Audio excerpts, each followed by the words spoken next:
Welcome back. Well, if you've ever been refused credit, been turned down for a mortgage or missed out on a job opportunity, it may be for reasons you hadn't considered.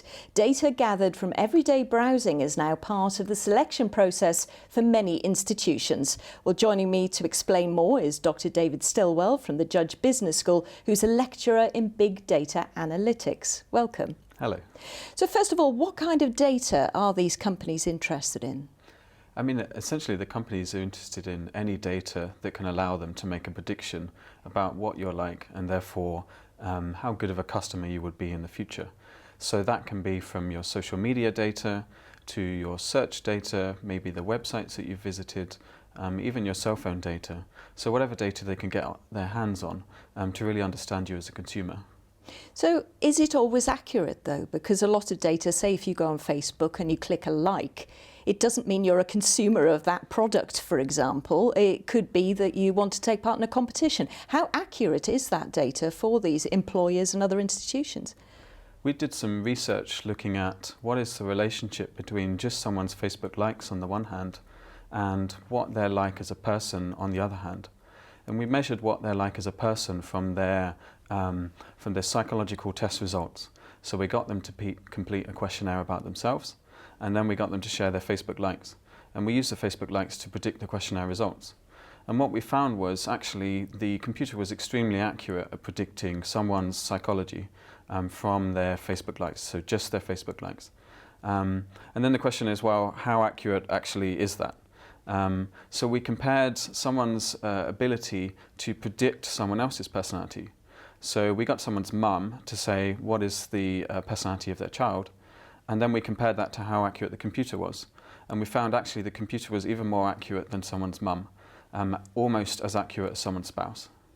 Now, that can be quite dangerous, though, in terms of the kind of data that companies pick up. I mean, is there any protection for people in this? I mean, it's open information. You're giving it voluntarily. So presumably, you're giving your permission for that data to be used. Yeah, so, I mean, on the one hand, the data is public. On the other hand, there's the question is, should the companies actually use this data?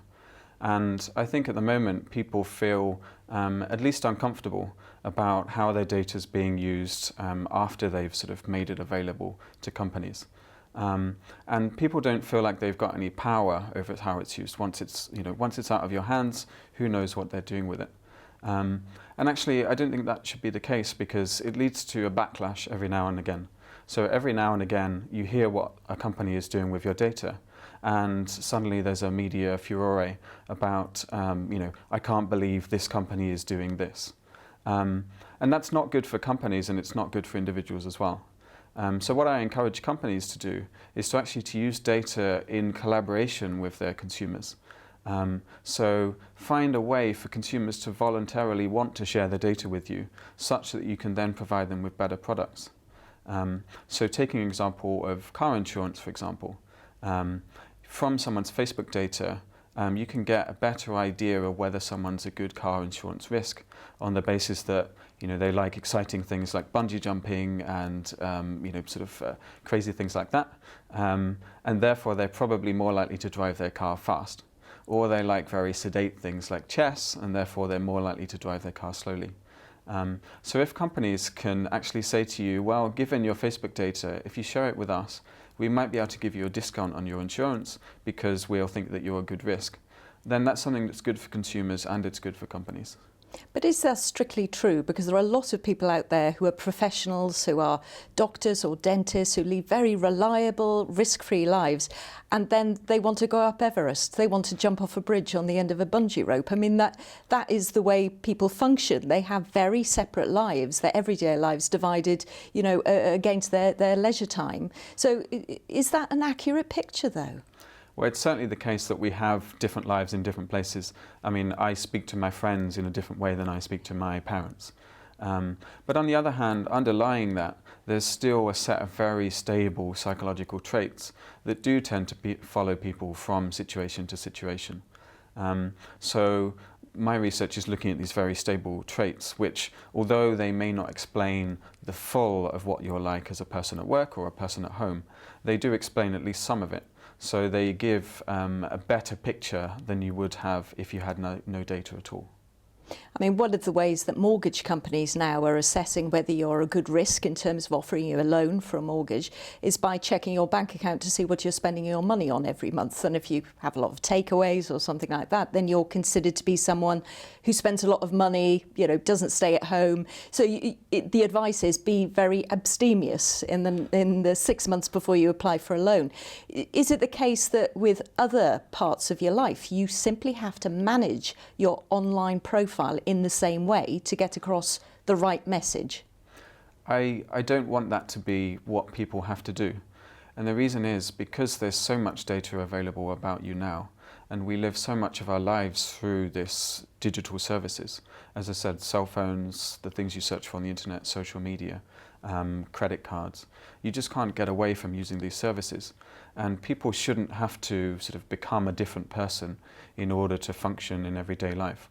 Which is why I don't think it should be the data used against you in ways that you don't want.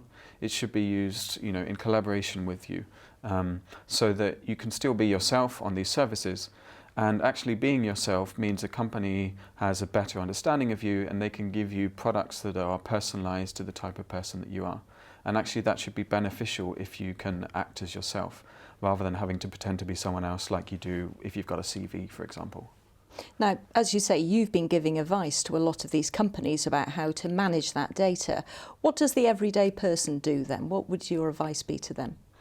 My advice would be, if you get if there's a company using your data in a way that makes you uncomfortable, then actually make sure that you tell that company about that. So let's say you see an advert which is, you know, based on something you've bought in a shop, you suspect. Or maybe you search for something and 2 weeks later you're still getting adverts for the same product. And that's making you feel uncomfortable. Then make sure that you let the company know that actually, I don't want my data to be used in this way. I want to be able to tell you to stop using this data. And even if the company doesn't have a legal requirement to stop that, the company shouldn't want to use data in ways that make you uncomfortable.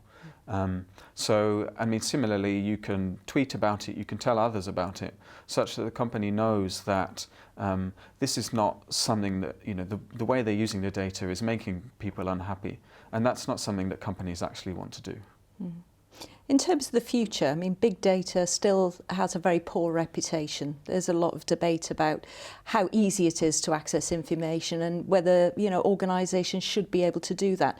What do you think the future holds for big data and the sort of relationship with the public, which must change? Yes, I mean, the data is only getting bigger and bigger. So the problem is, you know, it's not going to go away. People are not going to stop using social networks, or they're not, even if the social network of the day changes, there'll be another one instead. So what needs to change is kind of the power relationship between individuals and companies. And that's what companies need to work towards in the future, so that they're using data in ways that people understand, people feel comfortable with, and it's also transparent. So if you use Amazon is actually a good example. When you go on that website, it says people who bought this product in the past, they also buy these products in the future. And that feels like a recommendation to you. And I actually go to Amazon just to get that kind of recommendation. What book should I read next?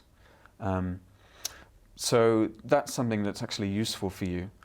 So that's the way it needs to be seen, as services that people seek out rather than things just happen to them. And in terms of your research, where do you go from here? We're looking at other pieces of data that can be used to understand people, and also actually what good can come when companies do personalised products and services in ways that match our psychology. So one example is we looked at bank records, the things that people buy, and we looked at people's personality.